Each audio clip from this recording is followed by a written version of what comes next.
Hi, greetings and good day, everyone attending Virtual Thursday 2005 or 2020, our fifth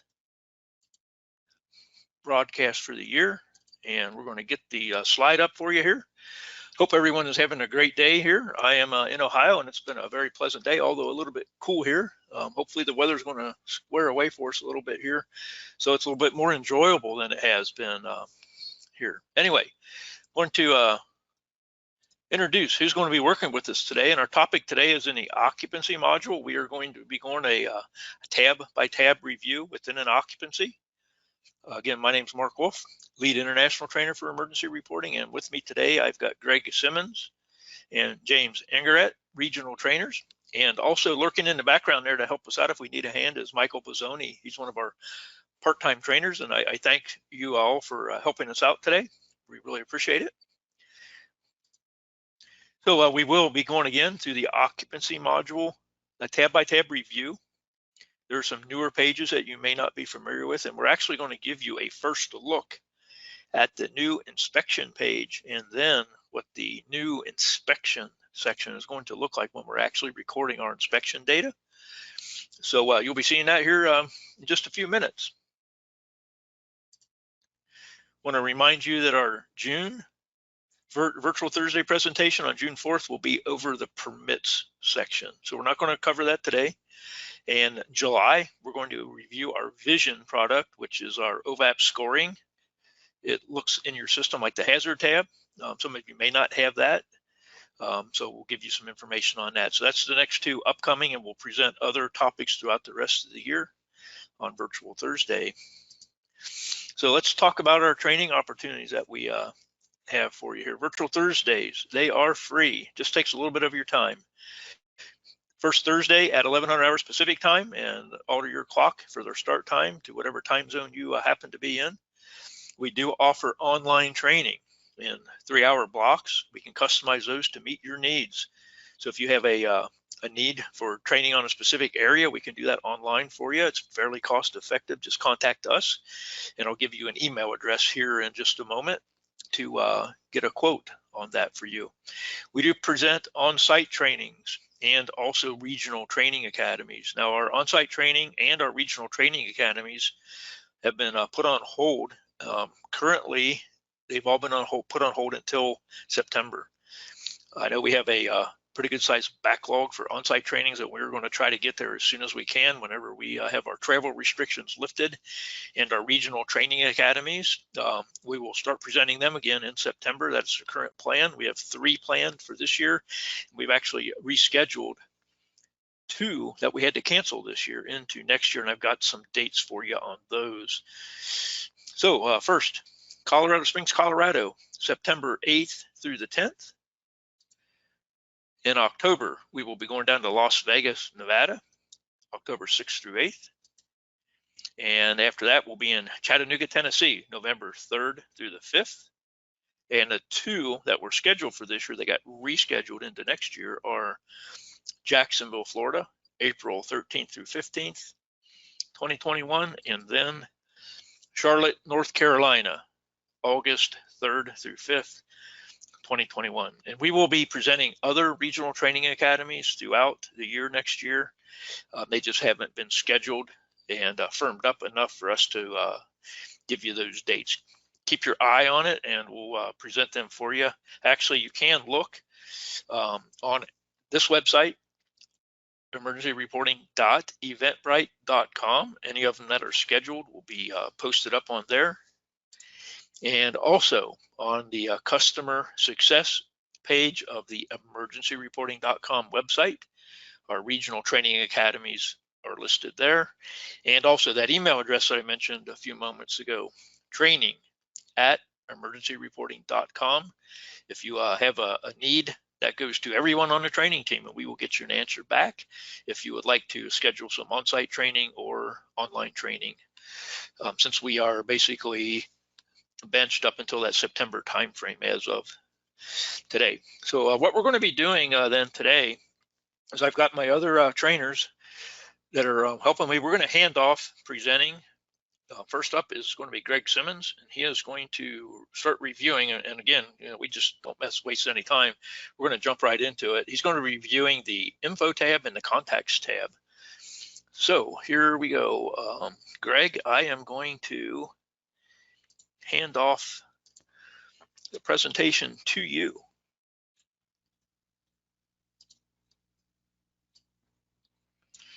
And we do have your screen. Oh, do you have the right screen? I guess that's the better question.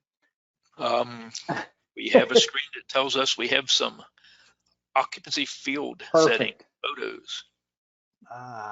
Okay. Let's see. It's all yours, buddy. To a different screen. Yeah, let me see if I can switch to a different screen here.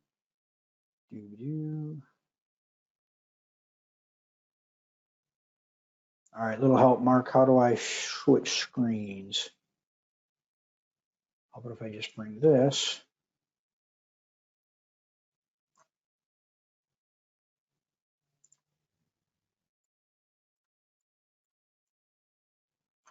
Sorry about that, folks.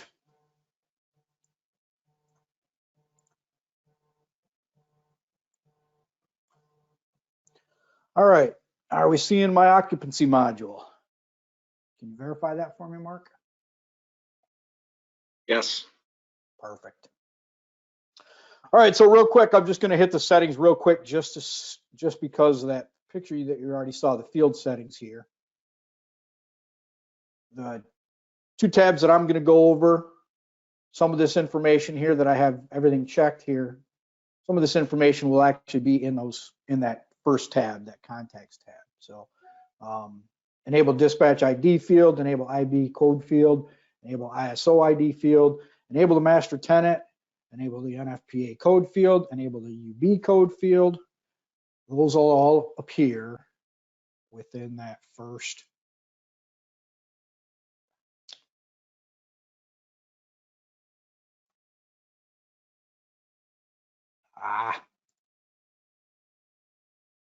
Come on. Within that first tab. So go down here to one that I've got that's clean. And we'll go through this.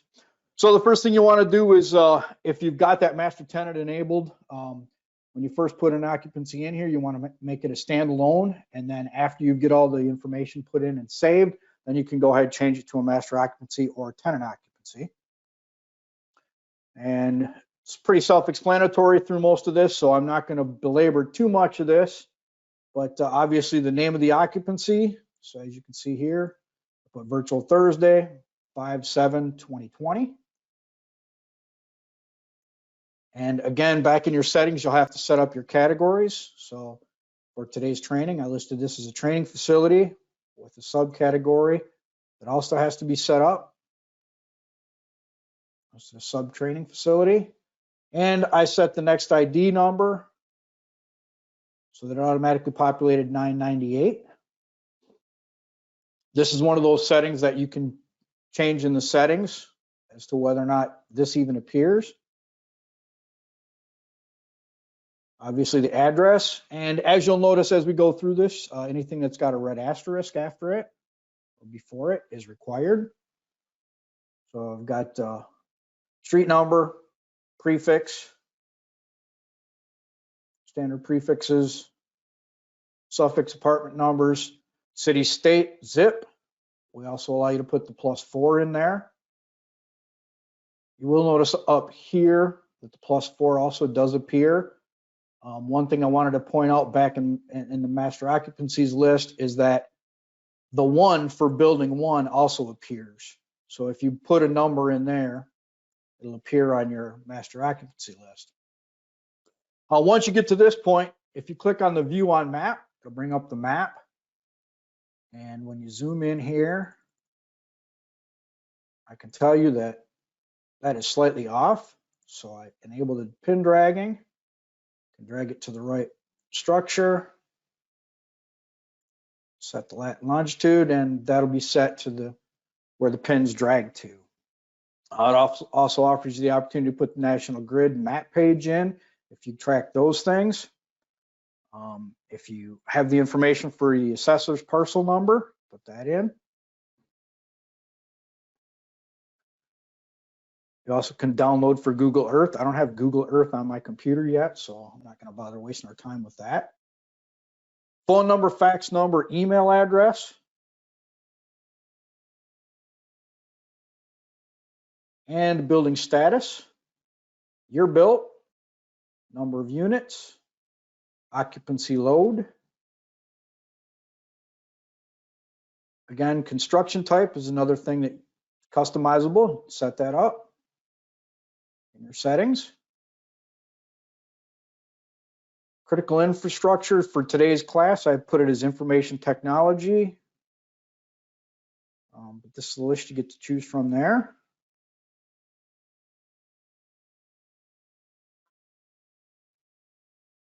Additional details, occupancy type. Well, today it's training. And again, customizable by you guys within the settings module or settings tab. Occupancy zone. Important thing to remember about this is these zones are set up. Come on.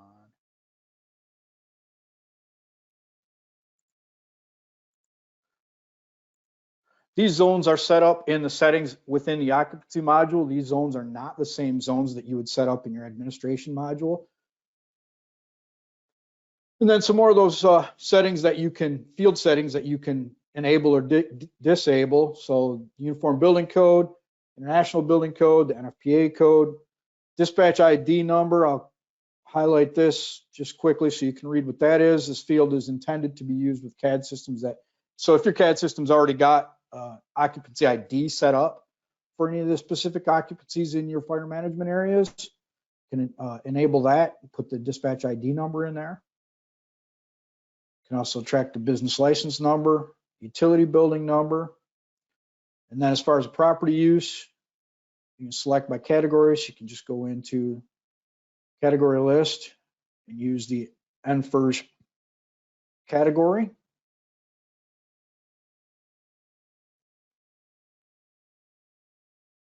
And just so you know how far you can go out with this, no, the assessed value on that property is not $9,999,999,999,999, but that's how far you can go out. So if you've got a property that's valued at that high of property value, good for you.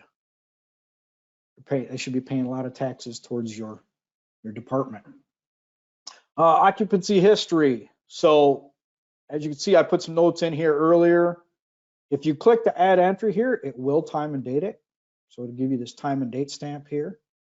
If you just start typing in here, see here, I just started free typing.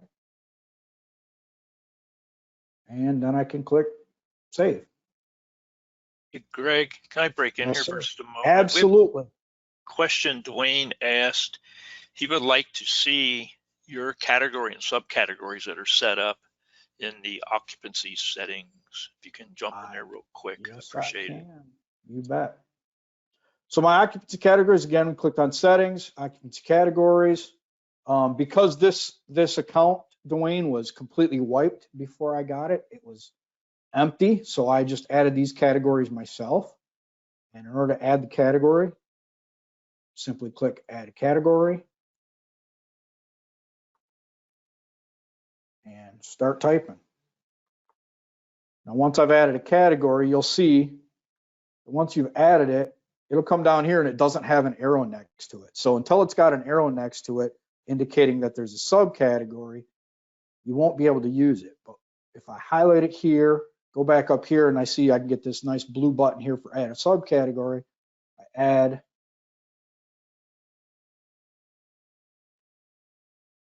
subcategory. Now I scroll back down and I can see that I've got the arrow there. Click on that arrow and it'll tell me what subcategories belong under each one of those categories that I've got.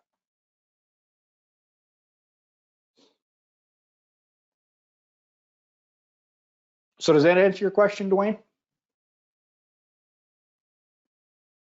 Yeah, I think that does, is to give him the brief review of how those set up and brought in. What I'm going to do is I think I can, which I'm trying to do right now in the handout section, I'm trying to grab a file that I'm going to throw in there for you as an example. Dwayne, so real examples are typically how we display them based on the codes that you use for enforcement, either the international fire building codes or the NFPA codes. I'm going to shoot that file into the handouts in just a moment. I have to actually find that on my computer, which I should be able to get to it pretty quickly. I'll put it in there. I'll let you all know when I've got it in there. So there you go, Brian. To answer your question, Mark's already going to make a liar out of me. There are handouts. So anyways, as we said, you just scrolled all the way to the bottom, clicked on the save. As you can see here, it's grayed out because I haven't changed anything on this page now, as I did before. So until you change something, there's no reason to click save. If you get a new occupancy in this address, you saw down here on the bottom, archive this occupancy and have a new one take its place. If you get a new occupancy business that goes into the same address, you go ahead and add that new business name and everything. Add that first, and once you've got that added, you can come back into this business and click that button, and it'll ask you which one you want to have take its place. So that's the purpose of archiving this occupancy and having the new one take its place. That allows you to separate the old data, old inspections and things like that from the new, with the new possible new owner, new name of the business, completely new type of business, what have you. So that takes care of the info page on the occupancies. Looking at my question list quick, make sure there's nothing else there. Yeah, we're pretty good, Greg. I did get that handout. It's a file, an Excel spreadsheet. There's a couple different tabs on there that should give you some good examples. There's a tab for the ICC-based codes and one for NFPA-based codes for your category and subcategory. And obviously, you can set your account up different than that. That just gives you a good starting point. Thanks for letting me interrupt, Greg. Hey, not a problem, not a problem. And if I'm not mistaken, Mark, I think that one's still out in the knowledge base also, is not that particular file? I believe it is. If it's not, it will be by the end of the day today. How about that? Yeah, I'm pretty sure that in my recent updates to the KBAs, I think I've seen that one's still out there and still published. So, all right, so moving on to the next tab of contacts here. For this one, you just click on the Add New Contact button, and you go through and you put the name. So,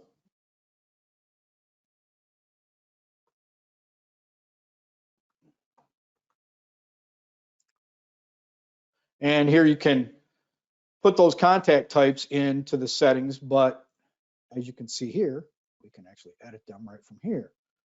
So it'll take us right to that settings, occupancy contact types, and I can add a new one.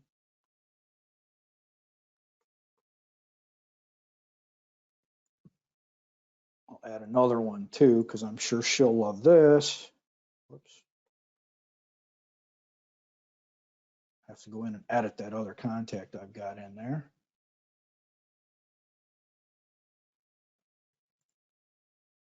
Still doing the double click. I'm sure a lot of you guys are too. So.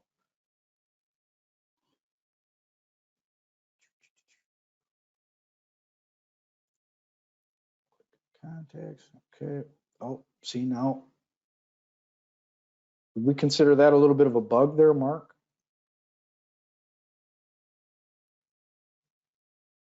Once I started I was multitasking there. Multitasking, yeah, a little too much.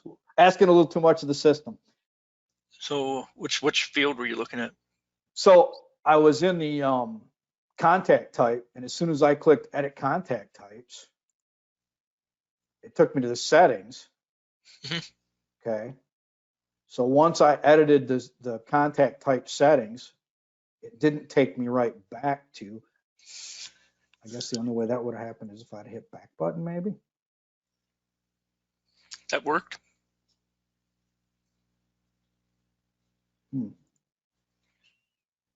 We'll take a look at that. Yeah, I'll have to All right, so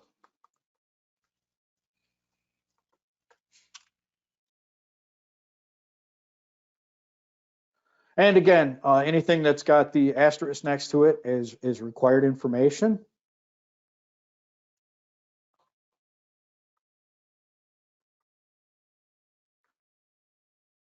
Street type, this is the standard NFIRS street type list. If I hit ST, it'll get me to that spot on the list.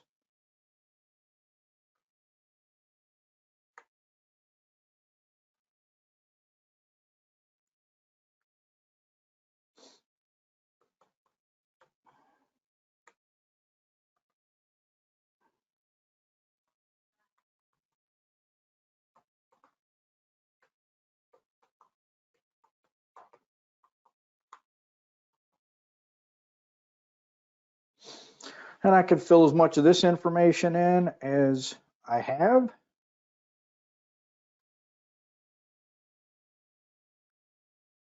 Got a billing note or billing ID.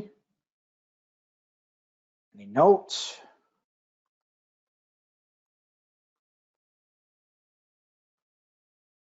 And just click save. And I've added that other contact information.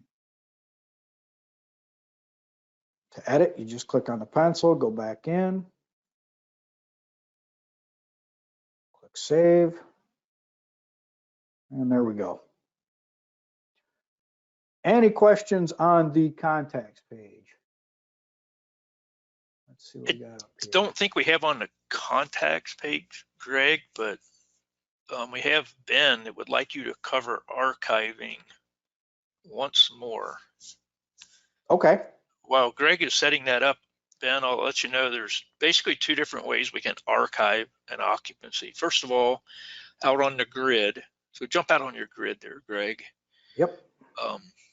You can archive the entire occupancy on this page. It's over in the left or rightmost column. Oh.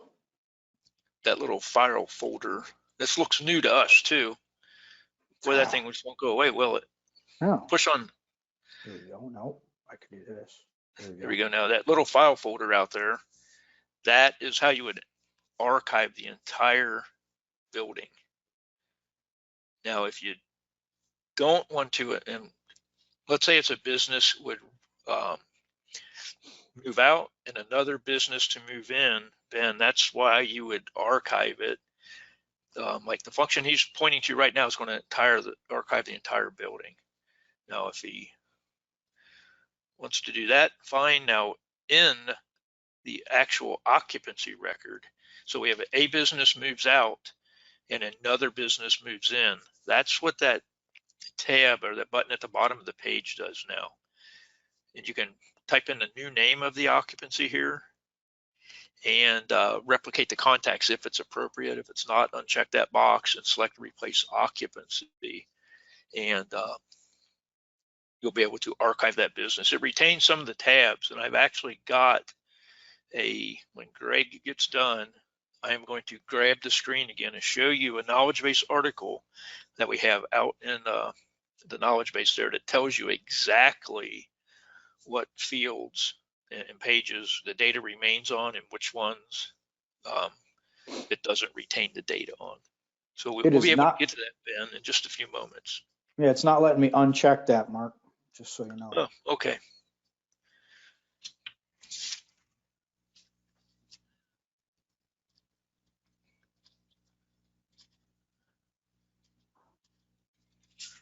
And that's what it did. So it changed the name up here. So now if we go back to the occupancy list, I should have, there it is.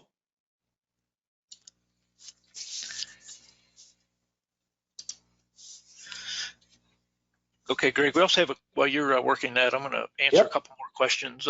Ken asked about the Google Map option. The Google Map option is an upgrade.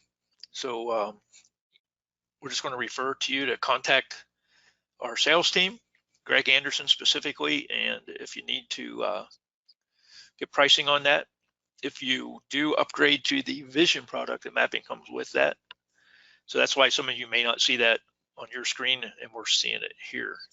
Also, Tom is asking a question about access and what he can do in an occupancy. And Tom, what you can and cannot do in an occupancy record is all controlled by roles and permissions.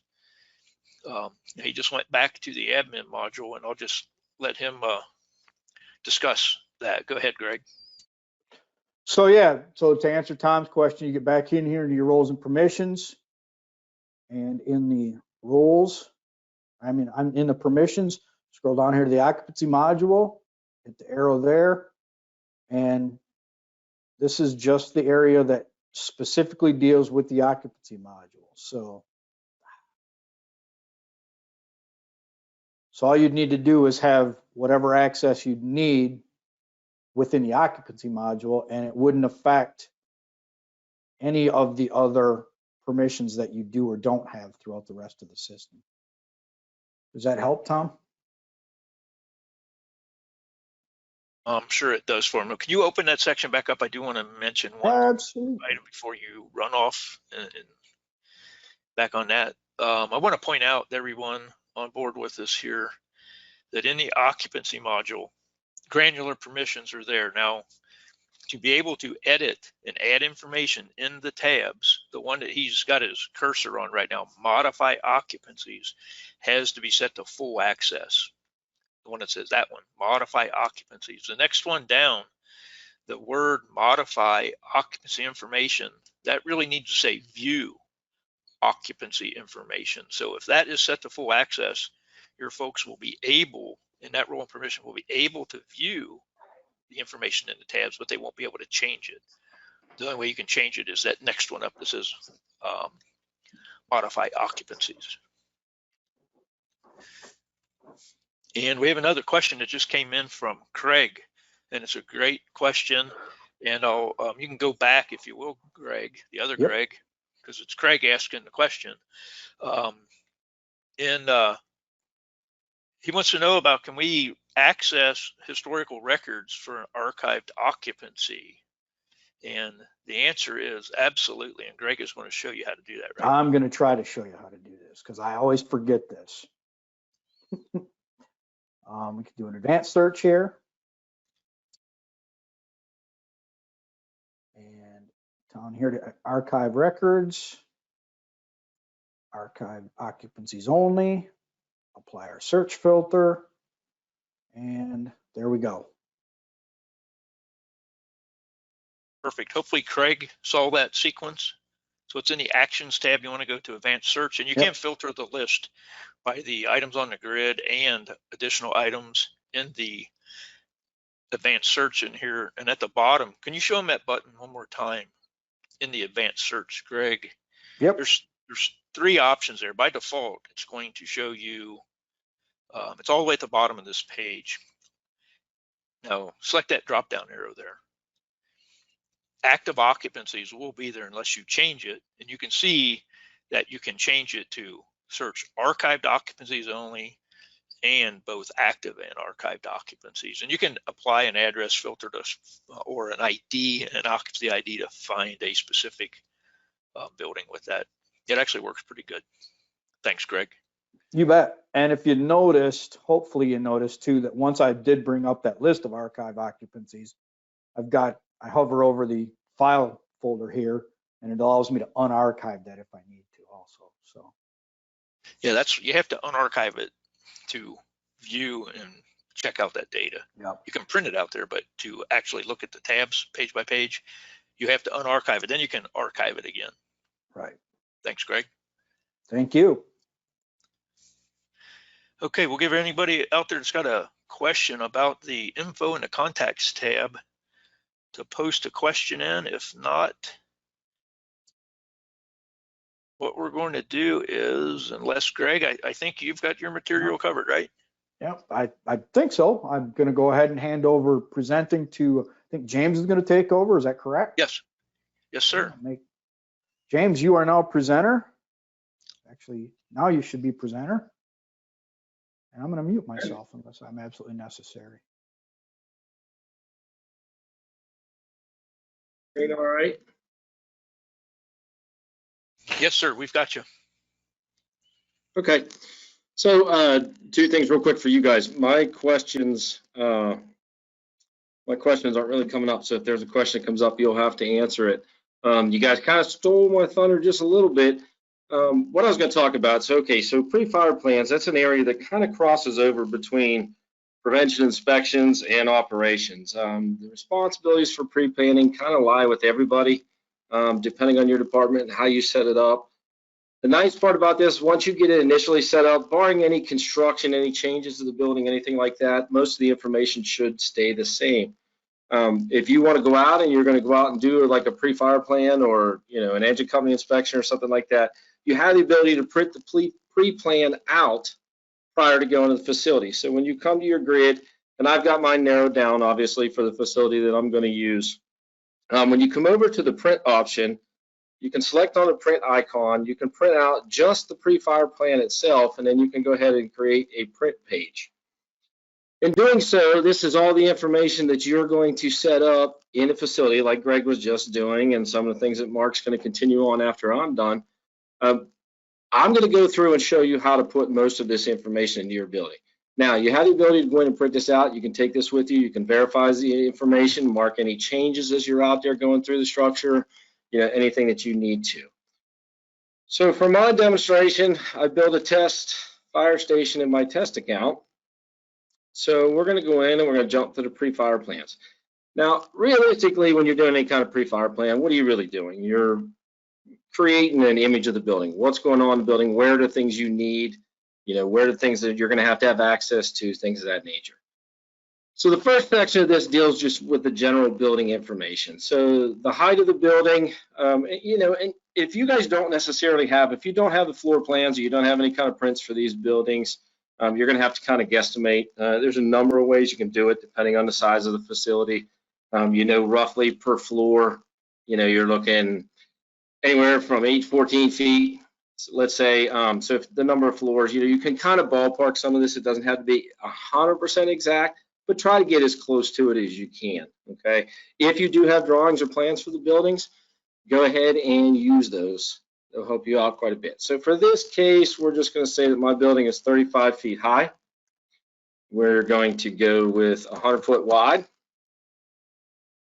And the length, we're going to go with 75 feet, okay? Now, when I add all these things together, what this is going to do for me, when I hit enter on that, and I come over, I'm going to hit the calculate button, and it's going to automatically calculate my square footage, okay? Now, depending if I have a basement present or not, and then the number of floors, if I make this a 2-story building, and I recalculate, you notice that doubles. So depending on the number of floors you put in with the general information for the building, you're going to be able to calculate that square footage automatically, okay? Your fire zone, this is going to be whatever zone it lies in, how you have your zone set up. We're just going to use zone 1 for this. Your population density, if you have that information there. We're going to go with rural. Okay, so main building access. Where are you going to access this building from? Okay, so in this case, the front doors are located on side A.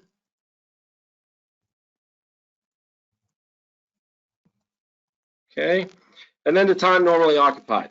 That's going to vary by facility. If you have normal mercantile businesses that are open, like 9 to 5, anything like that. But in this case, this is going to be a firehouse that we're using, for example, so we're going to go ahead and make that a 24-hour facility. Okay, now fire alarm panel location. Why is that important? Anybody that's ever been in a building at 2 a.m. with a commercial fire alarm ringing in your ears and you can't find the fire alarm panel to reset it, you'll know exactly why that's important. Okay.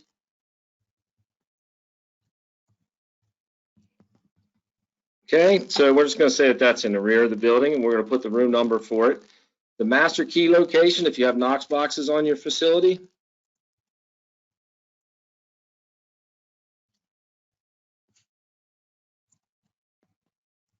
Okay, we're going to put that there.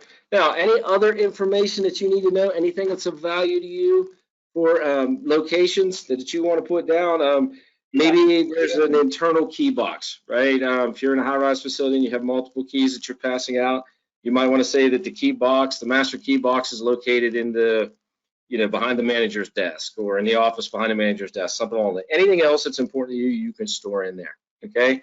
So that's going to give you the general information of the building. Now, when you get into the construction types, obviously we have things preloaded in there. For this, okay, we're going to say that this is a fire-resistant building. Roof types, pretty self-explanatory. We're going to make ours a flat roof for the fire station. And then the construction materials that they're made out of. Okay, so we're going to be steel beam. All right, now, hazards and problems. So again, going back to the fact that we're just setting up a pre-fire plan that's going to help us out for anything that we may encounter, okay? Knowing the enemy, so to speak, that's what you're trying to do. You're trying to paint a picture of what you're going to do here. So any hazards or problems that you're going to encounter when you're in a facility, this is the way to put them in there right now, okay? So your exposure information, you can put down that you have exposures on both sides, and you can put them approximately 75 feet away, okay? Any notes that you want to add for any hazards or problems that you're going to encounter, okay? And then any hazmat notes. Now, I'm going to show you later on here as we get down to the bottom where you can have hazmat information preloaded into this for the facility and whatever it may have, okay? Any ventilation problems you may encounter, any access problems that you may encounter.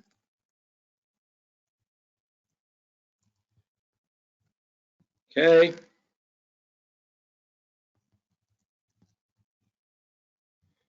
All right, utility shutoffs. In this case, we're just going to put them on the side of the building. And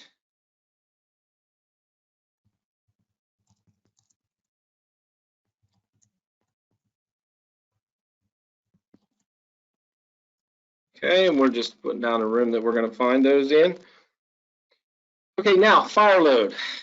These things right here that you're going to put up, this is going to help you with calculating your needed fire flow for the building. So fire load that we're going to select, we're going to say it's limited combustibles. Sprinklers available are going to be yes. Okay, and that again, the same as it did in the square footage of the building, this is going to auto calculate based on your choices that you're putting in here. Okay, any questions so far, guys? Okay. Hey. Go ahead, Greg. Maybe Greg's not going to go ahead. I'll go ahead. Yeah, we had one from Craig ask about the fire zone field up towards the top of the page.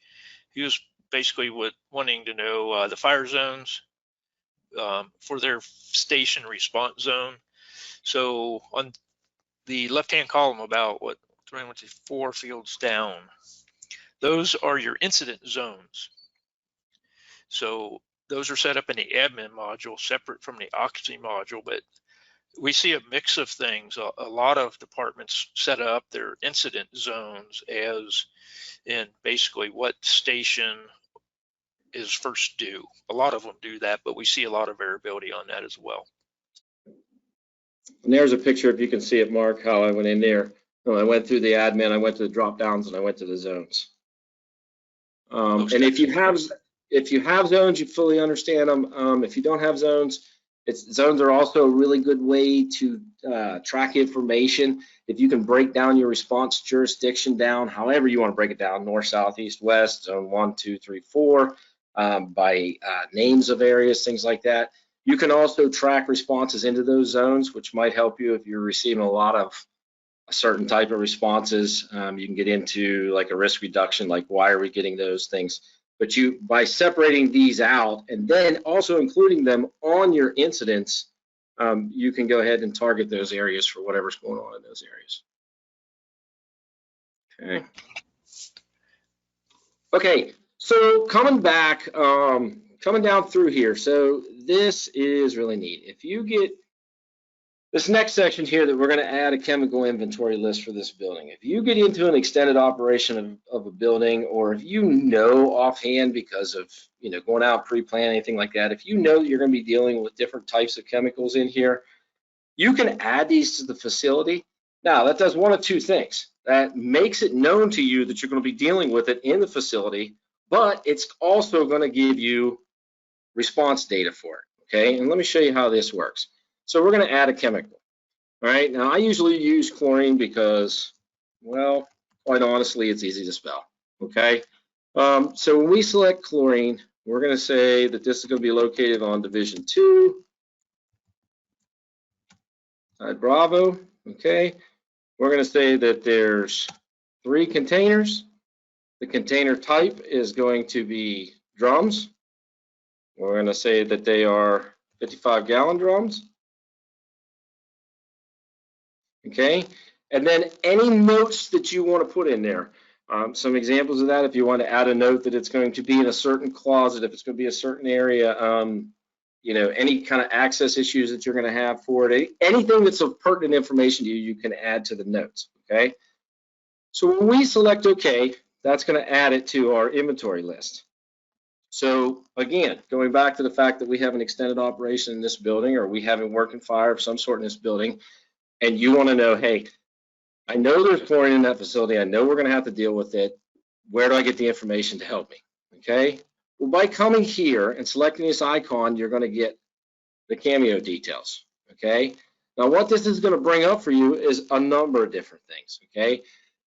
You're going to get, if you want to pull it up and look it up by the UN number, okay, out of the ERG response books, you're going to get the information that's going to be dealing with chlorine. Okay, if you come back to that and you want to look at the NIOSH Pocket Guide for your information on chlorine, that's going to be available to you at your fingertips. Okay, and then the International Chem Safety Card. All right, and I'm just kind of giving you guys, I'm sure you're familiar with these. I'm sure you've seen these before. I am kind of going through them a little bit quickly here, but if you have a question, please have them guys stop me. And then you can get the Chris information as well from the Coast Guard. Okay. But you can go through and you can add as much as you want about the chemicals that are going to be stored at that facility. Now, for some of your facilities, it's not going to be a big deal. If you're in a heavy industrial area and this is a lot of what you do, that's going to be very pertinent to you. You can make this list as extensive as you want to make this list. You can put as many chemicals in there that you're going to deal with in that facility. Okay. Now, here's the newest feature to the pre-fire plans. If you've worked with the owner, if this is new construction, if you have it on file from years ago, however this shapes out, if you have files that you want to attach to the pre-fire plan, in this case, I went ahead and selected the floor plans for this building. So I've taken the floor plans from a 2-story fire station, and what I'm going to do is I'm going to add those to the pre-fire plan, okay? And now that information is going to be attached to the pre-fire plan, okay? And as with any tab, as you're going through here for the occupancies, as with any one of these, as you're done putting the information on the page, you want to come through and you want to save it. Okay, do I have any more questions, guys? Yes, James, I'm going to break in and talk a little bit about this. I got to go back up a bit to, let's see, Douglas. Douglas asked a question about, can you upload the files to the chemicals for the SARA Title 3 information? Yeah, SARA, the Tier 2 reports. I know I get that out eventually. Basically, any chemicals you add here have to be in a Cameo Chemicals dictionary. If it's not in here, you can't put it in. So it's a common question we get. What about if I have a solution or a compound where we have several products in it? You'll have to add that in and maybe put it in the notes, you know, find out what is the chemical in it that makes it bad. List that chemical in there and then put some notes in that this product is XYZ. Now, there is a recent addition to the feature suggestions about adding the ability to put compounds in, which would be products is what I would call them. Basically, we're looking at raw chemicals only, and it's got to be in the Cameo Chemicals list, be in there. So we also had a question. I hope that answered his question. And this is where you were referring, Mark, when you want to put any hazmat notes in there. If there's anything that you can't necessarily put in there that you want to, you know, if you're mixing anything like that, you can store it in this section right here. There's an additional notes field within the Cameo Chemicals field when you put your chemical in. Just go to, not that one there, go to edit that chemical. And there's a notes field down here at the bottom. So we can say we have chlorine, but the chlorine is in this product. We can type it in the notes down there. So Eric, I'm going to jump back to his question, or jump to his question. His is not giving him the needed fire flow. Eric, there's a few things you have to do to get that needed fire flow in. First, at the top of this page, you have to get your square footage in. However, if you just type it in, the square feet, if you know what it is, or you can use the calculations using your building height and length, number of floors, select the calc button over there. It'll calculate that up. Once you do that, which James is showing you right now, then you go back down to the bottom part of the page, and you have to select data for both of those fields there, fire load and sprinklers available. Once you have that information all in, those 5 fields, that's what it takes. It should calculate that needed fire flow for you. Yeah, so because take a look at that, and if you're having an issue with it, let us know through a question. And I'm looking down through here. Anthony suggested that we can add it to the Files tab, and I think what he's mentioning for that is if you have other chemical information that you want to upload into it, that is a perfect place to add to the Files tab. I wouldn't do it at that one at the bottom of this page. I'm going to cover the Files tab here in just a few moments. That's a good place to store documents that will be useful at an incident. And we're going to, Chris asked about the chemical guide, something that can show up in the CAD through the RMS interface. And basically I'm sending it out right now to you. That answer is no, Chris. Mostly CAD data, and I didn't get my full answer in here, but that CAD data is basically a one-way street. It's one direction. It comes into ER from your CAD. It doesn't talk back and forth. And Eric is saying that his is not working. So Eric, I'm going to write a note down, and we'll contact you after we're done. If you're in your office, can you post a phone number there in the questions, and we will, one of us will give you a call after we're done here today, and see if we can work through that problem. You ready, Mark? And I think I am caught up. Yeah. Okay, thank you all. Thanks, James, appreciate it. Okay, I'm going to jump back to the discussion that we had a little bit ago when Greg was reviewing the info tab about archiving and occupancy. So here's a knowledge-based article in the occupancy module section about archiving them. I'm going to scroll down here a little bit. This top part is archiving and occupancy. It's exactly how Greg demonstrated it for you, that little file folder in that rightmost column that will archive the whole entire occupancy. And we showed you how you can unarchive them. Now down here a little bit lower than this.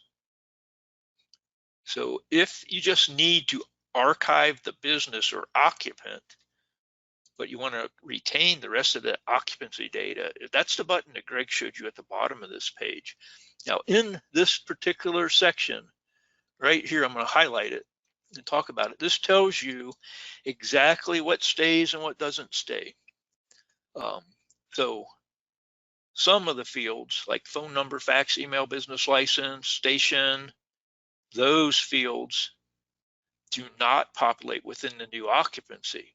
The pre-fire plans tab, the fire protection system tabs, and files will carry over to the new occupancy record. So some of those tabs, the data is retained, and some of it is not. And I saw Ken Scott has a question out there about adding tier 2 files is into the put them. Greg tells you files. I'm going to give you an alternative to that in just a minute, and I'll talk about that when we start looking at the other tabs. And Tom has got a question that is coming up. I'm going to hit that in just a minute, Tom, about adding information to fire protection systems, because that's what we're going to go to next. And I can guarantee you, I'm going to show you what your issue is with that here in just a moment.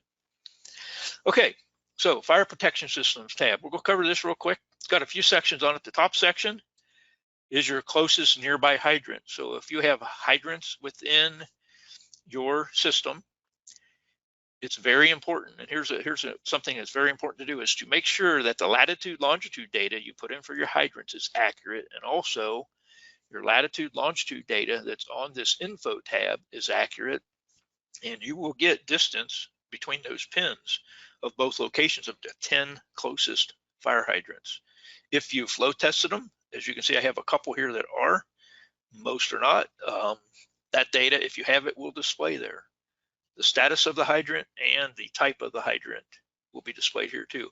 And what's nice about this page is you can actually go in and edit the actual individual fire hydrant, record new flow tests and so forth, and create work orders right from this particular page. And I see Ken is asking, can hydrants be modified? Maybe 3 to 5. Unfortunately, no. You get 10.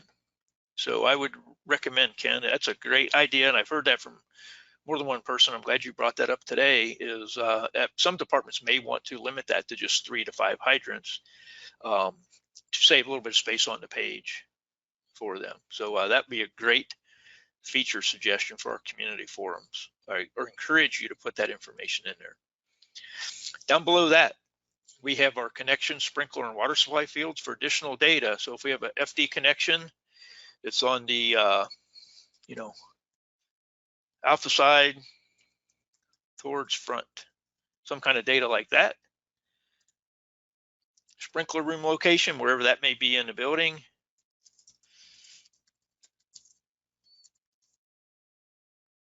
Wherever it may be, and additional water supply information goes here in the that bottom section.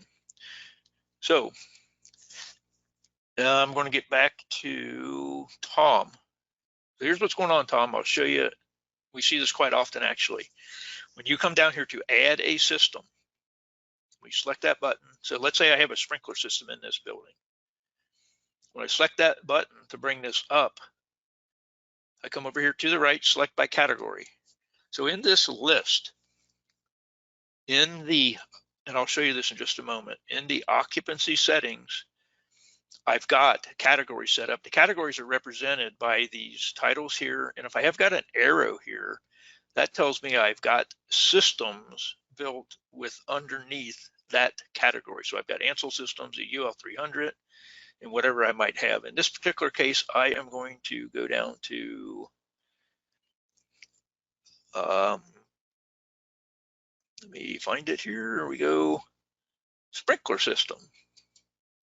Antifreeze system, deluge system, dry pipe system. So now to compare this information to what we have here, I can put my status in, manufacturer, my certification expiration date, and there's a special report that can capture that. I have to go into the settings to build this. So let's save this data, and you'll see what it looks like on the page. And here it is now. So Tom, to get them available, what you have to do is in the settings. Let me duplicate my tab here so I don't lose my place. Settings, fire protection systems. And the one I just showed you was, I believe it was this one, ICC 903 automatic sprinkler systems.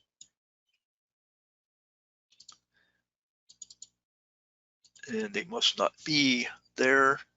Up here, they took them a moment to come up. So you have to add them, select the category, and then add the system. So you have to actually build that.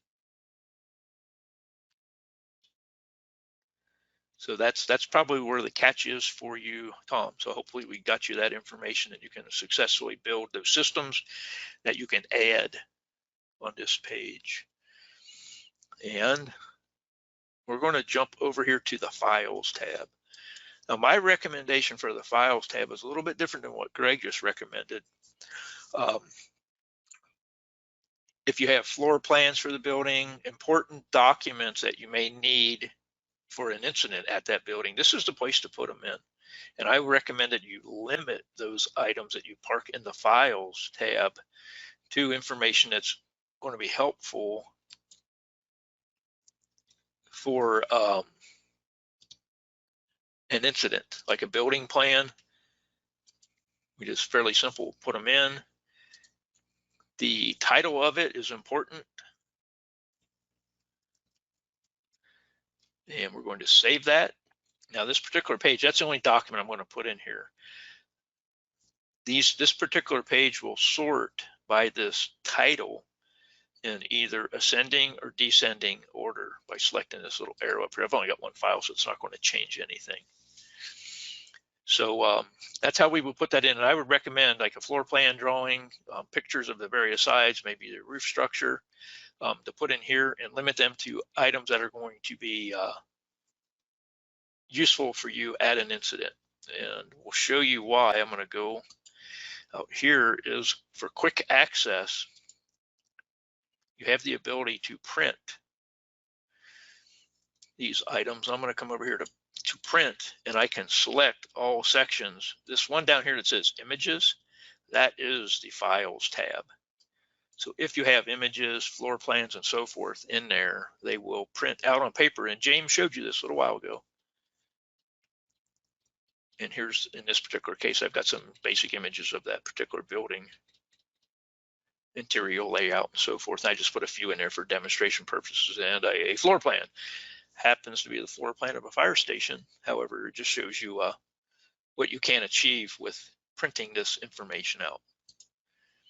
So that is how you basically do that with the files. I would just, again, reiterate, important documents for an incident at the building. We are going to skip over the permits, as we're going to hit that next month. In the hazards tab, we're going to hit that in a 2 months from now. I think we're going to cover the hazards, our vision product. But there is a question out there from, who put that in here? Was it Anthony? He wanted to know why on this particular tab, if you have our vision product, this available water flow down here, why does it not populate from the hydrants? The system was not designed to do so. You may have to, let's say you've got a couple hydrants that don't meet your fire flow around there, so you may want to add up a few, 2 or 3 fire hydrants of the available water flow from them and put it in. So that's really your choice. You can use that particular tab in your flow data to achieve an answer for this, but it doesn't auto calculate. Now, if you'd like it to, you can put that into feature suggestions. I know I throw that out there occasionally, but that's how our dev team knows that we have customers like you folks that want that kind of feature. So we're going to jump down here to the Actions tab. And I know somebody just a little bit ago asked a question about that. The Actions tab is very, very useful for storing documents related to this building. So let's say you get a Tier 2 report, a sprinkler contractor's inspection test report. This is really the place to park those kind of documents because it keeps your Files tab uncluttered. And there's some organizational things we can do in here too. We'll select here, add new action, and we're going to put it in. So let's say today we received our Tier 2 report. So that is an action. Now this list of actions that I'm showing you right here can be customized.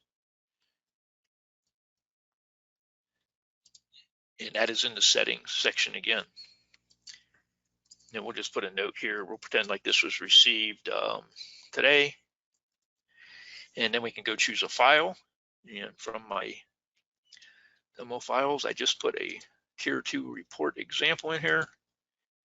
Then we can save that and park that document here. Once we add it into this particular file, it's going to be always available to you. Now this can get kind of lengthy. That's why I don't recommend putting these kind of documents in the files. I recommend putting them in the Actions tab because we can code them correctly. And all these fields here, we can sort by to find these documents. And see, we're sorting them first by the code, then by the date, and then who put it in. And then when we do that, of course, there's only one action in here, so it's not really sorting anything. So it becomes very, very useful to find these documents in here. Under the Actions tab, keeps them electronically available to you. You don't have to fill file cabinets full of paper records, scan them in, and park them in here. Is probably the best suggestion I can give to you. So before we move on to the inspections and show you some new stuff, Greg or James, do we have any questions to follow up? So, Mark, one of the questions that was asked, is there a blank form that we can print to take with us when we visit sites to collect data for pre-plans? Well, here's how I would do it. Just being that quick with it, I've heard that before. So what you can do, and what you can see, I've got an occupancy in here called test. And when we go in here, I don't think there's too much in here. It's basically, I can take a document like this, and I mean, it's got a little bit of data in it. Well, the master, oh, this is that one record that we tried to see how many characters can go into that master key location. But anyway, if you have a completely empty occupancy where you don't have any data stored in it except for a location, then you can basically print this out, and you won't have all these fields filled in here, and use it as a guide to jot your notes down. Now this hydrant data is going to populate anyway here, so that's just one way to do that. So hopefully that was a good answer for that. Yes, he was good with that answer. Another question that they had is, Ken asked, can a report be printed on types of systems only, i.e. Ansel, standpipes, etc.? Absolutely. I believe we have one of those in here. So we are going to go into the reports, and I believe we do. We have so many reports, and we're getting more all the time. Let me see. Here we go. At the top of the page, there's a couple reports in here, 536 and 537, I think are good starting points for you.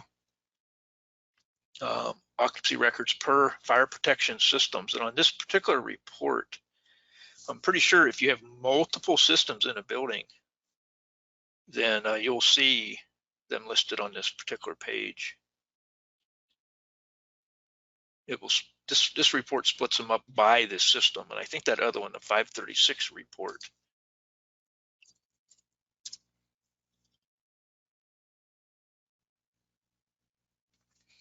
take a look at this one. Okay, this particular report, we have the occupancy, the address, the fire protection system, and we just don't have a lot in this particular account. This will have that information listed out here for you. If there's more than one system in, you can see it just gives us additional rows of data. So hopefully that was an answer to that one. What else you have, James or Greg?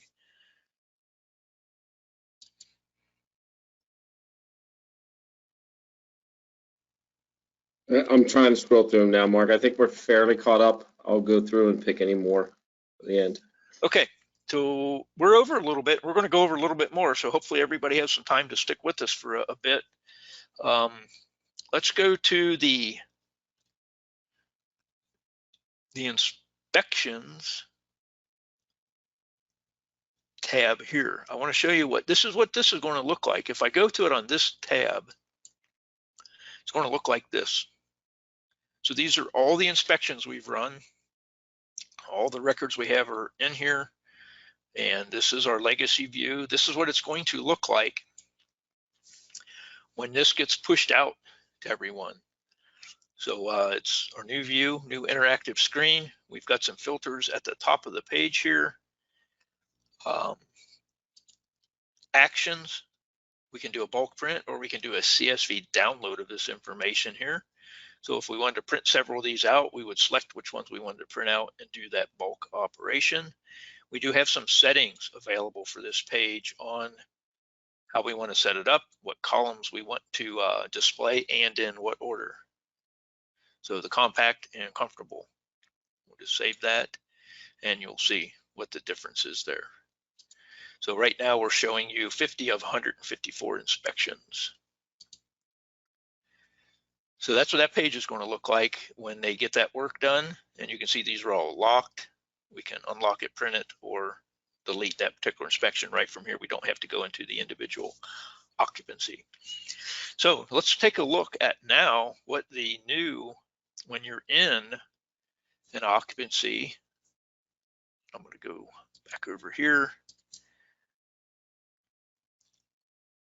And I cannot remember which one I went to, but when we're in an occupancy and you select the inspections tab, this is what it looks like now.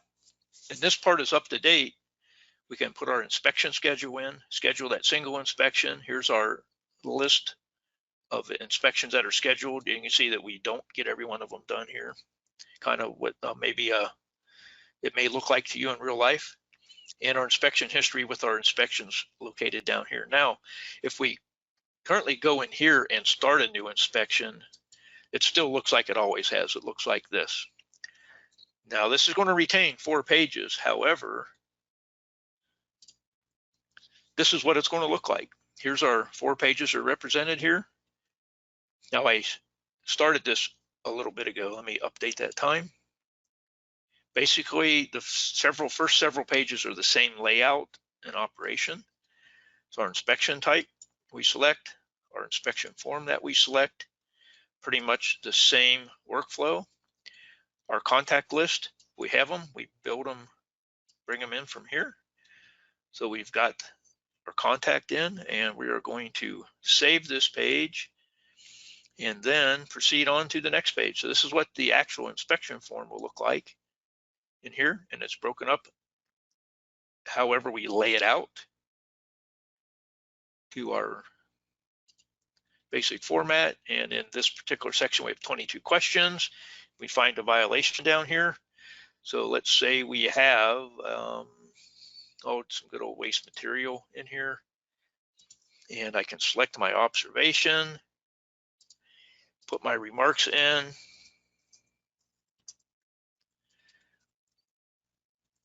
the good old trash in the hallway under the stairs. Comment, we can take a picture of it. If you're using a device, you can put that picture right in it. I've got some pictures of some exit doors blocked that will go in here. So here is my image, and we're going to save that file, and we're going to save this particular violation. You can see that I have marked fail. Go through the rest of my form just like we have in the past, and then we're going to move on to the number 3 page. So now this is a big change that's coming with this. Right now, this defaults the end inspection time to the start time, which we think is kind of problematic, especially if you're trying to track the time that your inspectors are spending in the building. So we can select now for that. This is going to show just a couple minutes. It hopefully would be longer than that. Make sure we're doing a thorough time. We can add an additional inspection time. These are set up if you have access to your settings. You can add to these. There should be 2 in a default account. Now our date and time, I personally don't like how this is laid out. This is how our dev team rendered it. So let's say we did a little bit of work in here, and we set that date and time. As you can see, I've got 10 or 12 minutes there to add additional time. And we're actually working on a report that's in the queue that will pull up any time that we inspect, including the additional time. So it will pull up this time and this time down here to give us a total. Here's our inspection results. Of course, on this one, it's failed. Now, this is a big workflow change here, is where we schedule this single inspection. So our inspection type is going to be a re-inspection. And we're going to schedule it for, let's just schedule it for tomorrow. You have some quick picks down here, and we can add that. And now if we go back to that schedule, I'll show you that in just a moment here, that it will do that for us. So remember what occupancy we're in. If we have billing information, it will be displayed here. We can add our signatures down here. So if you have signature options enabled, so it's my name and then our representative name.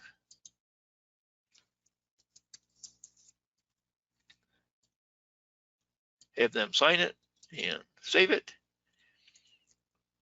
And down here, you will see where we have that reinspection. So that one I scheduled displays right down here. And I think there's another change here. Now this is still under construction, keep that in mind. Usually we'll have an option to remove them automatically upon authorization. Currently it does not do that, so you have to manually delete them. And then we will select next and we go to page 4. Everyone will like this, is that we no longer have to put our password in. All we have to do is select authorize, and we just authorized and locked it right there. Now we can either view it, print it out on paper if we need to, or send it via email. When I do that, I am not going to display my unanswered questions. I only want to show them the ones that I want to, and we compose it. Who are we sending it to? I'm going to add it from the contacts, puts that in, my name, it populates that automatically. That's another big boost. And we have a message that we can put in here. We can actually even add a file to it now and send it, and off that email goes. And we're pretty much done with that. So that's basically how that all works. So that is basically how we would handle it. Now I'm going to go back and show you First Choice Realty. I'm going to go back to my grid and we'll find that. Mark, Lance had asked if you have any idea when this new inspection look is going to go live. Soon. I cannot give you a date, but it's soon. They're working on it right now. And actually, I'm fairly certain there'll be a switch to turn that on or off if you want to be a beta tester initially for it. They're under construction. It's nearly done. So that inspection I just did, as you can see, is recorded in here, and it displays it as it's locked. That button that represents to unlock it. This is kind of backwards to what we're used to. It's locked, and when we mouse over it, select it, then it unlocks. And we can go ahead and do our follow-up inspection just the way we have in the past.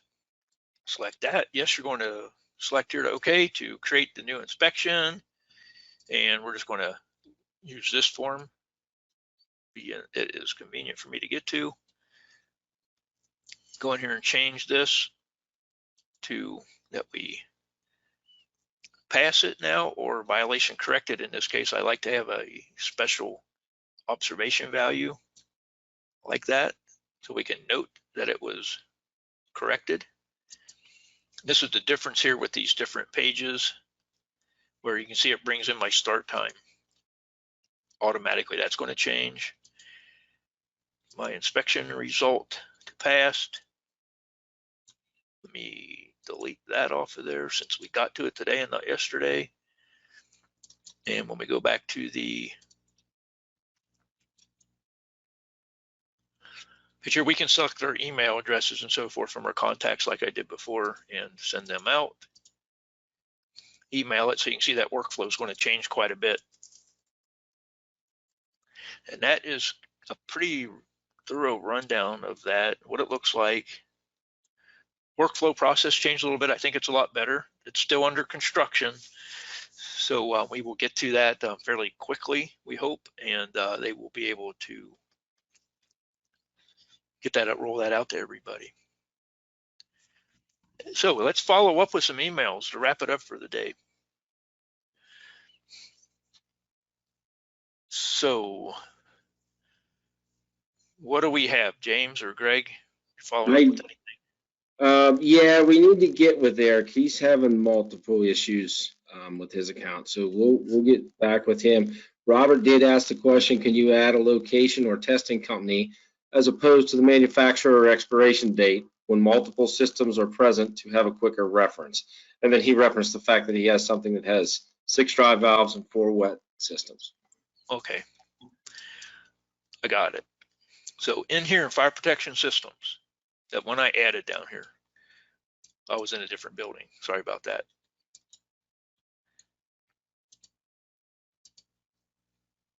So down here, after we put this system in, so let's say we have a deluge system. You see, we have this service history and inspection schedule. In here, we can select serviced by.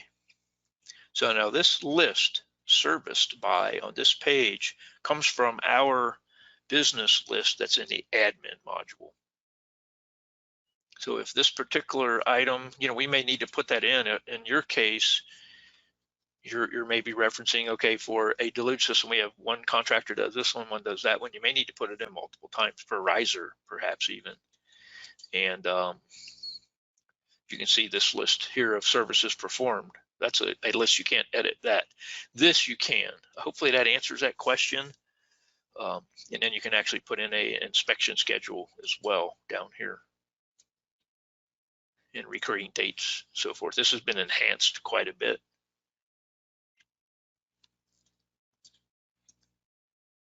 Okay, so Robert is saying here, when you're looking at multiple systems, really location as opposed to expiration. So let's go back here. So down here, when you're adding a system in, maybe, I really don't know.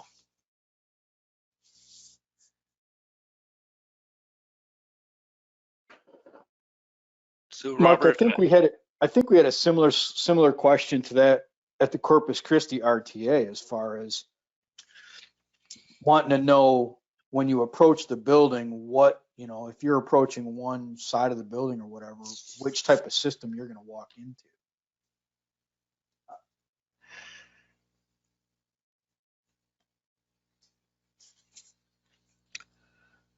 okay, so at that point, that may be Robert, that may be an excellent feature request, I'm thinking. Do you agree, Greg?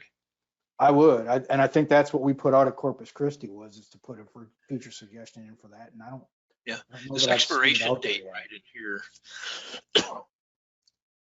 is specific to what we put down here. So this would be, if I serviced it today,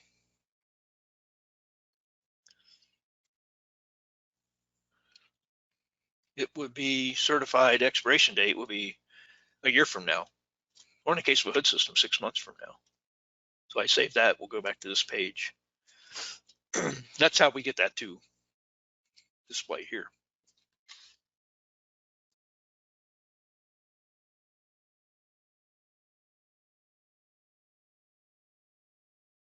Okay, Mandy is asking some questions about on our YouTube channel, Oxy app. It's called Inspect ER. She said that she's, Mark, I'm reaching out to her. She said she's familiar with Inspect ER, and there's something else. I'm getting in contact with her to have her contact me directly, and we'll figure out what's going on. I'll get her question answered. Okay, perfect. So I think, can you guys tell me, okay, Chad, can you provide a list of your pre-fills, such as what you have listed under observation? Well, I can show you what I have in here. And there's probably what I would call, let's call some junk ones that were put in here for some training. So if this is what you're meaning, Chad, I'm writing a note right now, Chad. I will grab a screenshot of this and email it to you. That should help you out quite a bit. Greg asked, Greg Lopez, and have to look to see what time it is out your way. I think it's good afternoon, Greg, out there in Arizona. Is there a way to track email sent? And unfortunately, no, there is still not, Greg. Heck of a feature request, I think. But I know we have that question asked quite often. They come from a do not reply at emergencyreporting.com. And some folks don't like that, or they may not even get them because of that. And there is no way to know when it was sent. There's no list of, like, in your regular email when you sent it. So that was, I know, a short answer, but that's the current state of the system. And Dwayne wants everybody to get all that stuff. So, okay, so I will write a note down. I can do that. So a couple items that I will be emailing out, I will send it to everybody that attended today. How's that? Does that answer your question, Dwayne? Can you send that email to multiple people at once? Okay, so Greg, I am going to, so if we do an inspection, is that you want to send it to multiple people at the same time? I think that's what you're asking. Can you confirm that, Greg?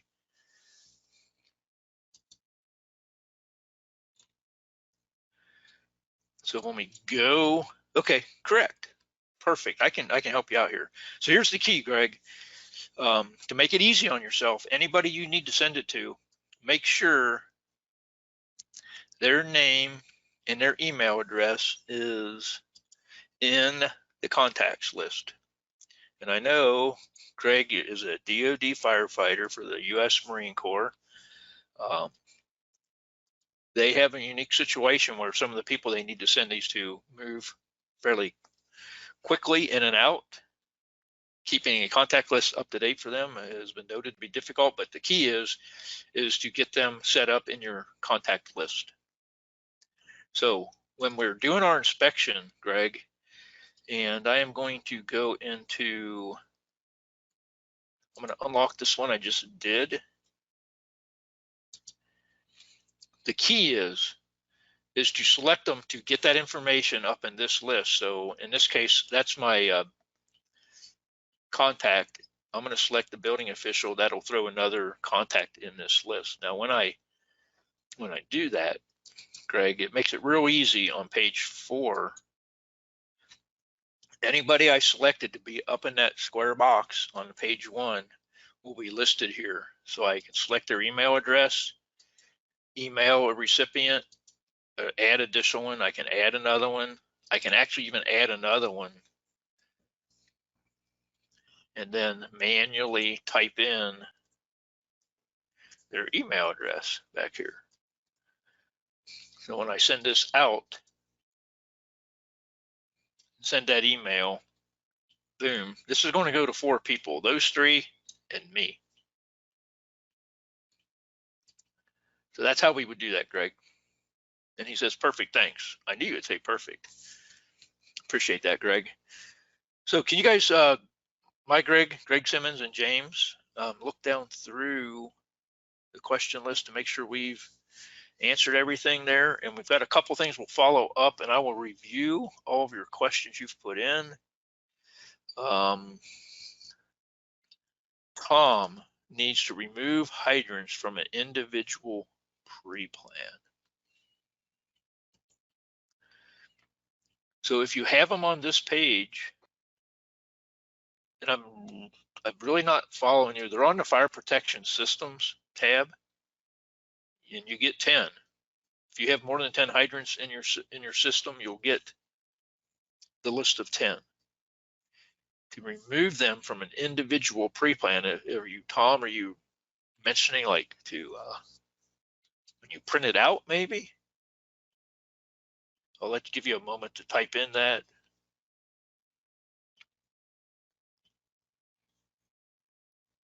Mark, there was a question from, I'm just going back up to find it now, from Deanna about IBC and IFC codes. when they'd be imported into the inspection module. Okay, Deanna, great question. We had a meeting the other day that I attended within our product development team, and they are starting to work on that feature. So it's coming eventually. Now, what the timeline on that is, I don't know. I don't know how much work is involved in that. They've got a lot of things that they're working on currently, but we're starting that process right there. So hopefully more sooner than later. And that's about all the information I have for you on that today. Keep your eye on the system updates and the feature request that we publish on that. That should give you that information. You guys have anything else out there? Well, what he was referencing, what Tom was referencing, if I understand him, and I think I may. So it's listing the 10 closest hydrants in layman's terms as the crow flies, but some of those may not be accessible, like he said, if it's over a mountain. Yeah. For those that you really don't have access to that would be in your 10 closest, is there a chance to remove those? No, there's no way to do that, no. The only way to do it is if you print that on the printout, if you print it out, is to get a PDF editor and edit them out that way. It's the only way I know how to do it. Adam Mexicot just put in a question, and I have an answer for you here. Now, it's not hooked up right now fully. And what I'm going to go to is go into the settings. So what Adam is asking, when we send a report out, can we have it say from your fire department instead of emergency reporting? And the answer from the email address is no. It's going to come from do-not-reply@emergencyreporting.com. However, we have a newer feature. It's available, inspection email default message. So that default message that we send out, it says inspection results. You can type in any type of message that you want right here, and that's what it will print into the text section of the message when you send it. So that's an upgrade. This is a newer feature right here. Now, when you run your regular inspection currently, so I'm going to go back to the occupancy or one of these occupancies. If I send that email from page 4 of the inspection, so if I'm on page 4 here, that new feature does not, when I select send email from here, it does not send that new message yet. But from the new page that I showed you earlier, it should. It's going to be hooked up there. And John asked a question about, will NFPA 1 and 101 be uploaded as well, or just I codes? John, I do not know that, but what I heard in that meeting was it's going to include ICC and NFPA codes. Which one specifically, I do not know.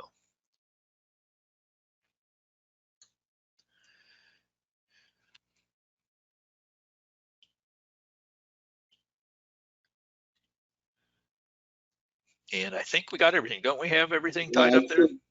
I think that's the majority of it. I'm going to get with Mandy, and one of us still needs to get with Eric. And other than that, I believe I'm seeing one from Carl. When there is a building with multiple sprinkler systems, each system has an identifier. When you add all of the systems, where do you place the system's name? Well, what I would do in the Fire Protection Systems tab is you may need to use one of these text boxes here because you don't really have any capability of listing items here that's displayable on this page. Now you do have the ability here when you go in and put notes in, like, you know, if you have a system number or naming nomenclature, you can put it in the notes here. I do not believe, we'll find out here real quick, do those display on this page? And the answer is no. But if we have a deluge system, and let's say this building, we have a dry pipe system, an antifreeze system, or a wet pipe system, we can add as many of them here as we need to, but to differentiate which one's which, it's the notes, and it does not display on that page.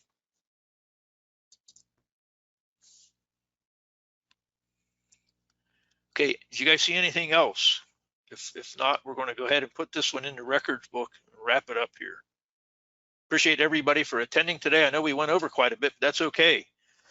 Great questions from everybody, great participation. We had over 90 attendees on this virtual Thursday. So we appreciate everybody coming in and asking the questions, and we'll do a follow-up email, and my hopes we'll be able to get that out sometime tomorrow morning. If not, it might be rolled into Monday, but we will get that information out. So we're going to go ahead and close this one up and put it in the record books. Again, we thank everybody for attending. Everybody have a great rest of your day, and we will see you hopefully next month when we roll out the next version of Virtual Thursday covering permits. Thank you.